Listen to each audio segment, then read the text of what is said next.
A Organización Mundial de Meteoroloxía clasifica as nubes en 10 tipos, segundo a súa altura e aspecto.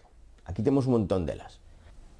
As principais categorías son 4 tipos.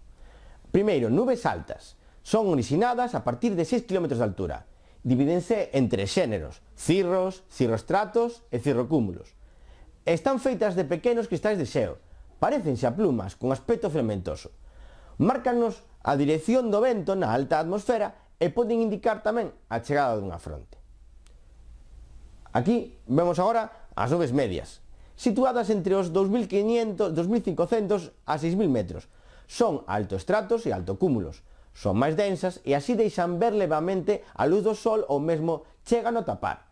Os altocúmulos son os ladrillos do ceo que está enlousado. Xa sabedes o refrán: ceo lousado, chan mollado, así que adoitan anunciar precipitación.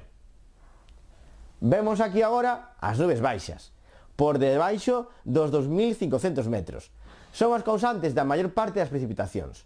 Son os estratos, nubes grises, como unha capa que cobre o ceo. A néboa, por exemplo, é un estrato, pero as rentes do chan. Cando os estratos toman unha cor gris escura e orixinan precipitacións, denomínanse nimbostratos. Os estratocúmulos son as nubes que forman capas e, por último, os cúmulos, que é a típica nube en forma de floco de millo, como a que comedes no cine cando ides aí con millo e a Coca-Cola, que sería a última desta clase. Xa para rematar, temos as nubes de desenvolvemento vertical, que van de baixo arriba, os cumulonimbos. Estas son como os cúmulos, pero ao bestia.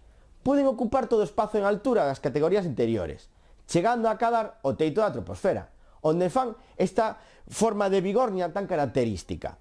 Son as causantes das grandes tormentas, con chuvia e sarabia, rayos, lóstrigos e grandes turbulencias de aire.